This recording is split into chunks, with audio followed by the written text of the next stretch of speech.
And we're going to have them all for you and to kind of tell the story of your developmental career or your start in wrestling in a chronological order, and with some vignettes, with some interviews, with some wrestling matches. But it's all right here going to be encapsulated in this one episode.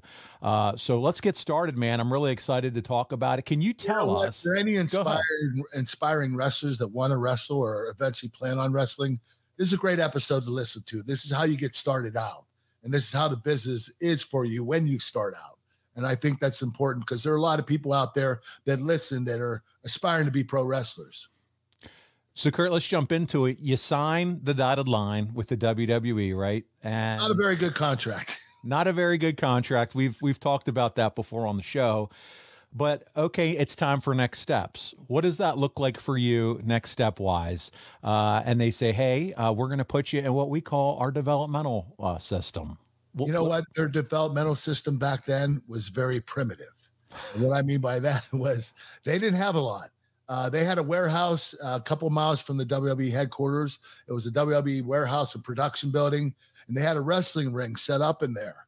And what happened was Dory Funk Jr. signed a contract with WWE to do his Dory Funkin' Dojo at the WWE headquarters. And Tom Pritchard was one of the coaches, and that's how I started.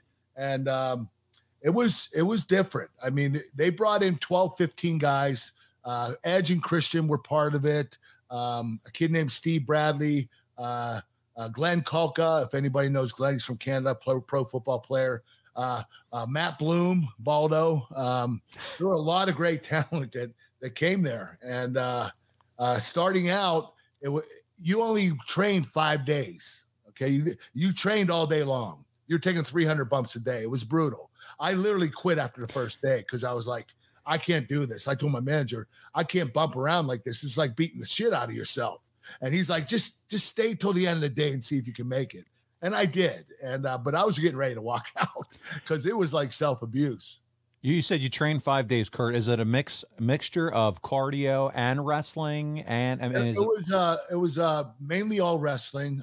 Some conditioning things we did in the ring. You know, a lot of wrestling schools do that. But for the most part, it was technique and storytelling, psychology. And we would work out at the gym in the morning. We would do our cardio and weightlifting. And then in the afternoon and early into the evening, it would go all the way through 4 or 5 hours. We would train wrestling. And the thing is, I was only doing it 5 days a month. And then I would go home and wait for 25 days.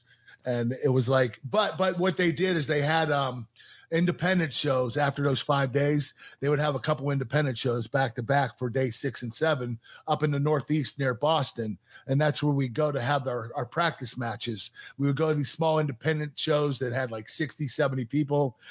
You know, it was very humbling, but it was a good way for me to start. I really enjoyed doing that.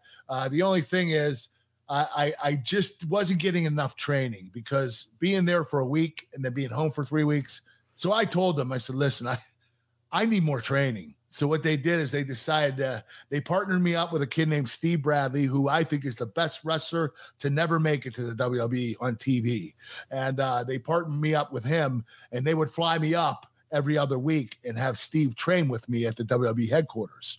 And so I started getting that, but we'll continue on.